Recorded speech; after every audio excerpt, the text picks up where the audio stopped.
Yes, ഏറ്റവും പ്രധാനപ്പെട്ട ഒരു വാർത്ത വരികയാണ്. കൊച്ചിയിൽ നടിയെ ആക്രമിച്ച കേസിൽ ഡിസംബർ 8-ന് വിധി പ്രസ്താവിക്കും എന്നുള്ള കാര്യമാണ് ഇപ്പോൾ പുറത്തു വരുന്നത്. ഇന്ന് കോടതി വിധി പ്രസ്താവത്തിന് തീയതി തീരുമാനിക്കും എന്ന് പറഞ്ഞിരുന്നു. അത് ഇപ്പോൾ തീരുമാനിച്ചിരിക്കുന്നു. അല്പം മുമ്പാണ് കോടതി നടപടികൾ ആരംഭിച്ചത്. ഇപ്പോൾ കോടതി പറഞ്ഞിരിക്കുന്നു ഡിസംബർ 8-ന് കോടതി ഈ കേസിൽ വിധി പറയും. അന്തിമവാദം നേരത്തെ പൂർത്തിയായിരുന്നു.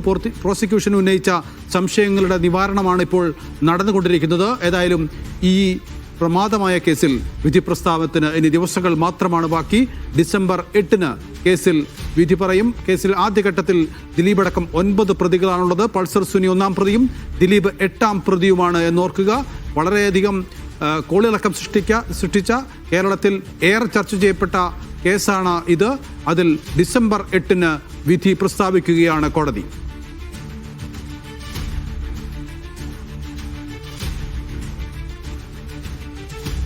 കൊച്ചിയിലെ വിചാരണ കോടതിയാണ് ഈ കേസ് പരിഗണിച്ചത്. വിചാരണ കോടതിയാണ് ഇപ്പോൾ തീയതി പ്രഖ്യാപിച്ചിരിക്കുന്നത്. അഹമ്മദ് മുസ്തഫ ചേരുകയാണ്. മുസ്തഫ, ഈ നടിയെ ആക്രമിച്ച കേസിൽ ഏറെ കാലത്തിനു ശേഷം ഇത് വിധി പ്രസ്താവത്തിലേക്ക് കടക്കുകയാണ്. ഡിസംബർ 8-ന് വിധി പ്രസ്താവം നടക്കും. വേറെ എന്തൊക്കെ കാര്യങ്ങളാണ് ഇന്ന് വിചാരണ കോടതി ഇക്കാര്യത്തിൽ പറഞ്ഞത്?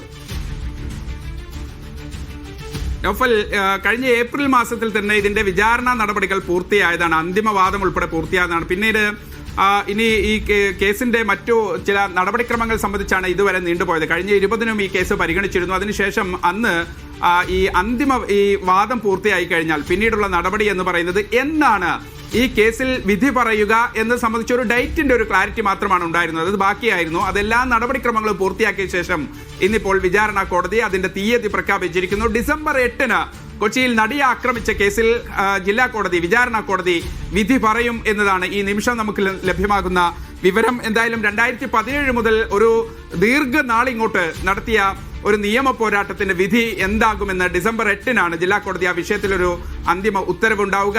നിലവിൽ 9 പ്രതികളാണ്. പൾസർ സുനിയും അതോടൊപ്പം തന്നെ ദിലീപും ഉൾപ്പെടെയുള്ള കക്ഷികൾ ഇതിനകത്ത് പ്രതികളായി ഉണ്ട്. എന്തായാലും ആ വിഷയത്തിൽ ഡിസംബർ 8-ന് വിചാരണ കോടതി ആ വിഷയത്തിൽ വിധി പറയുമെന്നാണ് ഇപ്പോൾ ഇന്ന് ജില്ലാ കോടതിയിൽ നിന്ന് ലഭ്യമാകുന്ന വിവരം. 2017 ഫെബ്രുവരി 17 ഒരു രാത്രിയിൽ എറണാകുളം അങ്കമാലിക്ക് സമീപമാണ് നടി ഓടിക്കൊണ്ടിരിക്കുന്ന വാഹനത്തിൽ സഞ്ചരിച്ചിരുന്ന വാഹനത്തിൽ വെച്ച് അതിക്രൂരമായ പീഡനത്തിന് ഇരയാകുന്നത്. ആ വാഹനത്തിലേക്ക് കടന്നുകയറി വാഹനം തടഞ്ഞു നിർത്തി അതിനകത്തേക്ക് കയറുകയും പിന്നീട് അതിൽ നേരം ആ സഞ്ചരിച്ചുകൊണ്ട് തന്നെ അതിനകത്ത് ചില പ്രശ്നങ്ങൾ ഉണ്ടാവുകയും ചെയ്ത് ഏറെക്കുറെ പിറ്റേന്ന് പുലർച്ചെയാണ് ഈ സംഭവം കേരളത്തെ ഞെട്ടിച്ചുകൊണ്ട് ഈ വിവരം പുറത്തു വരുന്നത്. നടി തന്നെ സിനിമാ പ്രവർത്തകരുമായ തന്റെ സുഹൃത്തായ ഒരാളുടെ വീട്ടിലേക്ക് പോവുകയും അവിടെ ഈ വിഷയം തുറന്നു പറയുകയും വലിയ പ്രതിഷേധം കേരളത്തിലുടനീളം പ്രത്യേകിച്ച് സിനിമാ പ്രവർത്തകർ ഉൾപ്പെടെ ഈ വിഷയത്തിൽ നടിക്ക് ഐക്യദാർഢ്യം പ്രഖ്യാപിക്കുകയും വലിയ കോലാഹലങ്ങളിലേക്ക് ഈ കാര്യം കൊണ്ടുപോവുകയും ചെയ്തു. മാത്രമല്ല നമുക്കറിയാം WCC ഉൾപ്പെടെയുള്ള സംഘടനകൾ ഈ സിനിമാ സംഘടനകൾക്കകത്തു നിന്ന് വേറിട്ട ശബ്ദമായി ഉയർന്നു വരുന്നത് വരെയുള്ള നടപടിക്രമങ്ങളിലേക്ക് പിന്നീട് വലിയ വിയോജിപ്പുകൾ ഈ വിഷയവുമായി ബന്ധപ്പെട്ട് താരസംഘടനയ്ക്കെതിരെ ഉൾപ്പെടെ ഇത്തരം വിഷയങ്ങൾ ഉന്നയിക്കുകയും ചെയ്തു. മാത്രമല്ല ഈ കേസിൽ പിന്നീട് പിടിയിലാകുന്ന പൾസർ സുനി അദ്ദേഹം ചില വെളിപ്പെടുത്തലുകൾ നടത്തുകയാണ്. ഇതൊരു കൊട്ടേഷൻ ആയിരുന്നുവെന്നും അതുമായി ബന്ധപ്പെട്ട് ചില കത്തുകൾ, ശബ്ദ സന്ദേശങ്ങളൊക്കെ ജയിലിൽ നിന്ന് പുറത്തു വരികയും ചെയ്യുന്ന അനിതര സാധാരണമായ വിഷയങ്ങളിലേക്ക് കാര്യങ്ങൾ വന്നു. അങ്ങനെ നടൻ ദിലീപിനെ ഉൾപ്പെടെ കേസിൽ പ്രതി ചേർക്കുകയും ആലുവയിലുള്ള പോലീസ് ക്ലബിൽ മണിക്കൂറുകൾ നീണ്ട ചോദ്യം ചെയ്യലിനൊടുവിൽ പിന്നീട് ദിലീപിന്റെ അറസ്റ്റ് രേഖപ്പെടുത്തുന്ന സാഹചര്യവുമൊക്കെ ഉണ്ടായി. ദിലീപ് ജയിലിൽ കടന്നു. നേരത്തെ ജാമ്യാപേക്ഷ നൽകി. ജാമ്യാപേക്ഷ വിചാരണ കോടതി തള്ളി. അതിനുശേഷം പിന്നീട് ഹൈക്കോടതിയെ സമീപിച്ചു. അങ്ങനെ ഒരുപക്ഷെ കേട്ടുകേൾവിയില്ലാത്ത രൂപത്തിൽ മലയാള സിനിമയെ അല്ലെങ്കിൽ സിനിമാ സംഘടനകളെ വരെ ഏറെ രൂപത്തിൽ പ്രത്യേകിച്ച് ഇതിന്റെ ഒരു ഉപോത്പലകം എന്ന് വേണമെങ്കിൽ പറയാം. പിന്നീടുണ്ടായ ഒരു സംഭവം എന്ന് പറയുന്നതാണ് നമുക്കറിയാം ഹേമ കമ്മിറ്റി റിപ്പോർട്ട് ഉൾപ്പെടെ. യെസ്, അതിലേക്കൊക്കെ വരാം. മുസ്തഫ, 2017 ഈ ഓടിക്കൊണ്ടിരിക്കുന്ന വാഹനത്തിൽ പ്രമുഖ നടി ആക്രമിക്കപ്പെട്ടത്, പീഡിപ്പിക്കപ്പെട്ടത്. അതേ തുടർന്ന് വലിയ കോലാഹലങ്ങൾ ഉണ്ടാകുന്നു. കേസ് വരുന്നു. ദിലീപിനെ അറസ്റ്റ് ചെയ്യുന്നു. പൾസർ സുനിയെ അറസ്റ്റ് ചെയ്യുന്നു. അങ്ങനെ പല തരത്തിലുള്ള വാദപ്രതിവാദങ്ങളൊക്കെ മുന്നോട്ട് പോകുന്നു.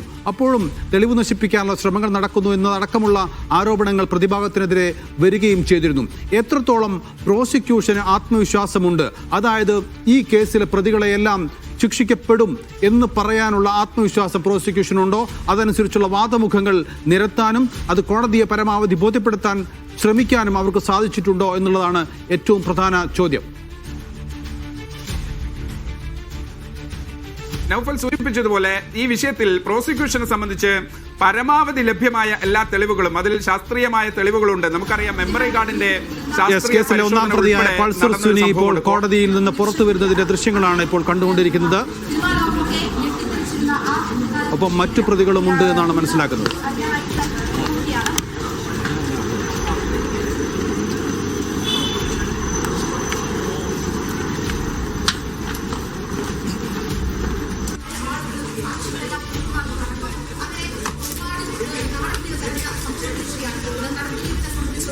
പൾസർ സുനി അടക്കമുള്ള പ്രതികൾ കോടതിയിൽ നിന്ന് പുറത്തു വന്നിരിക്കുന്നു. ഇന്ന് 25-ാം തീയതി, അതായത് 13-ാം നാൾ ഡിസംബർ 8-ന് ഈ കേസിന്റെ വിധി പ്രസ്താവം ഉണ്ടാകും.